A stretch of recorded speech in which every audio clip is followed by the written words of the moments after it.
বন্ধুরা, ছড়াটি ভালো লাগলে একটি লাইক দাও।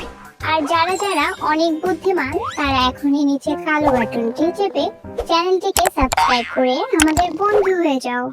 দেখা হবে পরের ভিডিওতে। ধন্যবাদ।